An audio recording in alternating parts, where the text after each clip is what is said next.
Hello students, welcome to theory of abrogation. मैं हूं काशिफ खान और आज इस वीडियो में मैं आपके साथ डिस्कस करने वाला हूं वन नेशन वन इलेक्शन का जो कंसेप्ट है उसको। क्यों इसको इतना ज़्यादा मोदी जी के द्वारा और सेंट्रल गवर्नमेंट के द्वारा प्रमोट किया जा रहा है, लेकिन जो अपोजिशन पार्टी है इसका अपोज कर रही है। इस वीडियो में हम समझेंगे इसके पूरे कंसेप्ट को, क्या इसका फ़ायदा है, क्या इसका नुकसान है, गवर्नमेंट अगर इसको लाएगी तो कैसे ला सकती है और इसको लाने के लिए क्या क्या बदलाव करने होंगे। इन सारी चीज़ों को हम इस वीडियो में डिस्कस करने वाले हैं। तो चलिए बिना वक्त गवाए इस वीडियो को शुरू करते हैं। सबसे पहले बात करते हैं जो गवर्नमेंट ऑफ इंडिया ने कॉन्स्टिट्यूट की है एक कमेटी। ये जो कमेटी है ये हेडेड बाई होगी हमारे former president of India Ramnath Kovind ji के द्वारा। और इस कमेटी में कुछ दिन के बाद जो है अभी इस कमेटी का पैनल बनाया जाएगा जो कि जो वन नेशन वन इलेक्शन का कंसेप्ट है उसको कैसे फॉर्मुलेट किया जाए, उसको कैसे लाया जाए, उसके ऊपर क्या लॉ बनेगा और वो सारी चीज़ें कैसे इम्प्लीमेंट में आएगी उन पर काम करेगी। हालांकि ये जो कमेटी की न्यूज़ उसी दिन आई जिस दिन पार्लियामेंट्री अफेयर्स के जो मिनिस्टर हैं प्रहलाद जोशी जी ने इन्होंने अनाउंस किया कि गवर्नमेंट जो है वो एक स्पेशल सेशन करने जा रही है पार्लियामेंट का 5 दिनों के लिए, जो कि होगा 18 से 22 सितंबर 2023 में। वहीं हम आगे बात करें तो देर इज़ ए चांस कि जो गवर्नमेंट है वो इंट्रोड्यूस करे नया बिल जो कि बात करेगा इस चीज़ के ऊपर कि वन नेशन वन इलेक्शन किस तरीके से होगा, इसको कैसे रेगुलेट किया जाएगा, इसके ऊपर कैसे लॉ फ्रेम किए जाएंगे। तो सारी बातें जो हैं, सारी चर्चा जो है हो सकता है इस जो स्पेशल सेशन है पार्लियामेंट का उसमें की जाए। अगर ऐसा हो जाता है तो इंडिया जो है वो फोर्थ कंट्री बन जाएगा जो कि वन नेशन वन इलेक्शन मतलब कि एक साथ में लोकसभा के और स्टेट जो लेजिस्लेटिव असेंबली है उसके इलेक्शन कराएगा after Belgium, Sweden and south Africa.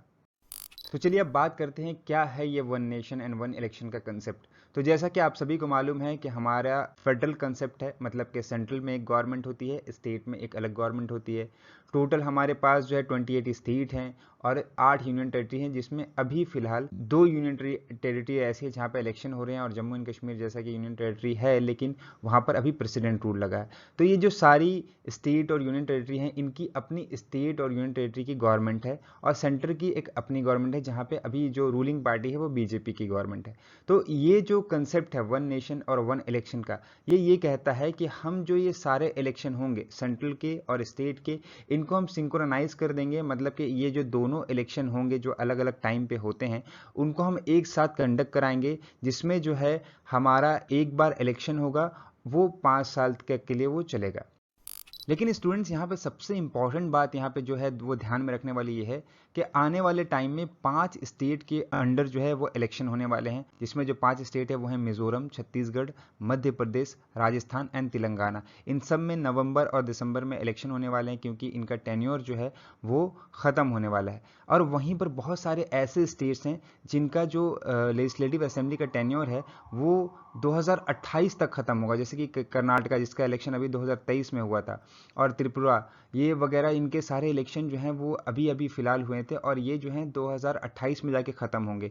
तो ये जो है सबसे बड़ा इशू है कि इस वक्त इसको क्यों लाया गया है, जो इसके ऊपर सवाल उठाता है। क्योंकि क्या इन सारे स्टेट इलेक्शन को जो हमारी लोकसभा के इलेक्शन है उसके साथ मर्ज किया जाएगा, और अगर मर्ज किया जाएगा तो जो बाकी स्टेट्स हैं जिनके अभी इलेक्शन 2028 में ख़त्म होने वाले हैं, क्या उनके जो लेजिस्लेटिव असेंबली है उसको डिसॉल्व किया जाएगा या फिर उसके ऊपर क्या गवर्नमेंट काम करेगी। सबसे इंपॉर्टेंट जो मुद्दा है वो यहाँ पर अभी यही है।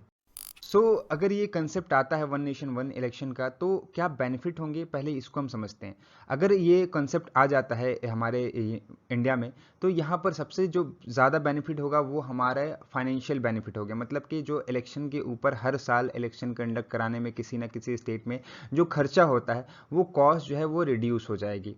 यहाँ पे गवर्नमेंट का ये कहना है। दूसरा, जो हमारे जो एडमिनिस्ट्रेटिव बॉडीज़ हैं, जो सिक्योरिटी फोर्सेस हैं इलेक्शन के टाइम में लगाई जाती हैं, उनके ऊपर जो बर्डन है उसको कम किया जा सकता है। मतलब कि वो एक टाइम में 5 साल में एक बार वो उनको किया जाएगा, बाकी टाइम वो अपना जो वर्क है रेगुलर वर्क है उसको करेंगे। तीसरा यहाँ पे आता है कि गवर्नमेंट जो है फोकस कर सकेगी अपने गवर्नेंस में, मतलब कि अपने गवर्नमेंट के जो काम है पॉलिसी को इंप्लीमेंट करना या बाकी अदर वर्क उसमें ज़्यादा फोकस करेगी, ना कि इलेक्शन के कामों में ही उलझी रहेगी। जैसे कि हर साल जब इलेक्शन होता है स्टेट असेंबलीज का किसी न किसी स्टेट में, तो सेंट्रल गवर्नमेंट या स्टेट गवर्नमेंट उन चीज़ों में इंडल्ज हो जाती है और अपने कामों को करने में जो है वो वहाँ पे जो है वो थोड़ा सा लैक दिखता है उनके। इसके बाद जो है इंक्रीज होंगे वोटर टर्न आउट, आउट, क्योंकि जो वोटर्स हैं उनको 5 साल में एक बार वोट देने के लिए बाहर निकलना होता है, तो वो कभी ऐसा नहीं होगा कि स्टेट के लिए अलग वोट देने जाएंगे और सेंट्रल के लिए अलग वोट देने जाएंगे। तो वहाँ पर ये होगा कि जब वोट एक ही साथ उनको देना होगा तो वो ज़्यादा तादाद में बाहर आएंगे और ज़्यादा जो है वोट यहाँ पे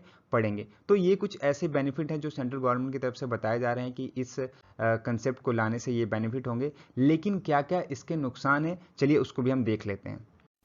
तो सबसे पहले बात करें कि क्या क्या हर्डल्स हैं या क्या क्या नुकसान होंगे इस कंसेप्ट को लाने के लिए। तो जो सबसे पहला है कि हमारी जो कॉन्स्टिट्यूशन है जिसमें पार्ट 5 और पार्ट 6 जो है वो स्टेट और यूनियन की बात करता है, तो इसमें बहुत बड़े बदलाव करने पड़ेंगे, क्योंकि यहाँ पे हमारा कंसेप्ट ये कहता है कि 5 साल के लिए लोकसभा होगी, 5 साल के लिए लेजिस्लेटिव असेंबली होगी, उनका पूरा इलेक्शन का प्रोसीजर वो बताता है। तो वो जो लॉ है उसमें हमें अमेंडमेंट करना पड़ेगा।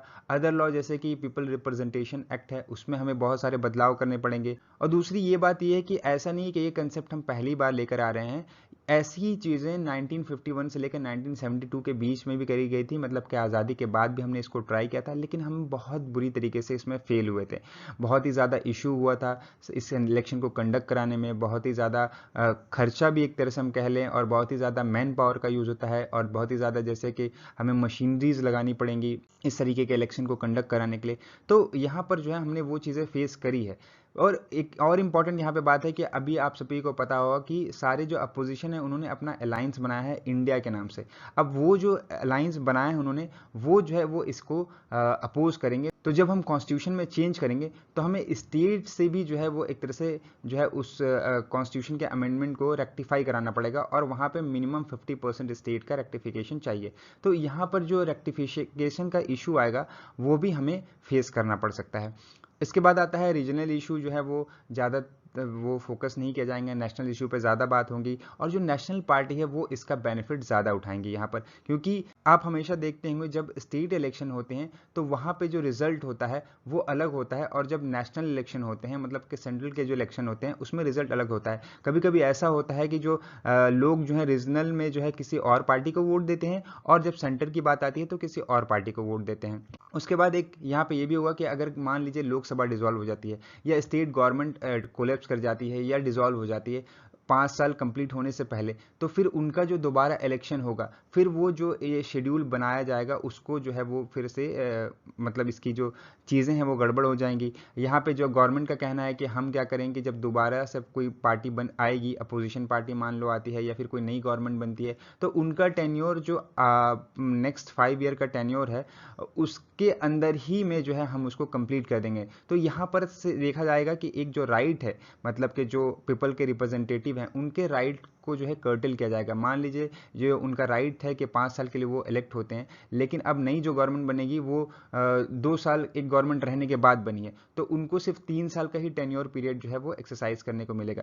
उसके बाद अभी जितने भी, जैसे कि मैंने बताया, जितनी भी गवर्नमेंट अभी चुनी गई हैं 2023 में, उनके इलेक्शन फिर से अगर गवर्नमेंट दोबारा से मान लीजिए कराती है, तो वो जो लोग अभी चुनकर आए हैं उनके राइट को कर्टल किया जाएगा। या फिर अगर लोकसभा का जो इलेक्शन है उसको एक्सटेंड किया जाता है, तो वहाँ पर एक सबसे बड़ा इशू आएगा कि बाकी जो स्टेट लेजिस्लेटिव असेंबली में जिनको अब टेन्योर अभी खत्म होने वाला है, मान लीजिए ये जो 5 स्टेट थे जिनका टेन्योर अभी खत्म होने वाला है, उनके टेन्योर को एक्सटेंड करना पड़ेगा। तो वो जो वहाँ के लेजिस्लेटिव असेंबली के जो मेंबर हैं उनको एक्स्ट्रा बेनिफिट मिल जाएगा।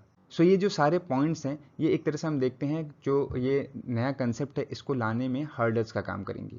सो स्टूडेंट्स, ये एक तरह से ब्रीफ नॉलेज थी वन नेशन वन इलेक्शन के कंसेप्ट के बारे में। आप हमें अपना ओपिनियन ज़रूर कमेंट बॉक्स में बताइएगा कि आप क्या सोचते हैं इस न्यू कॉन्सेप्ट के बारे में।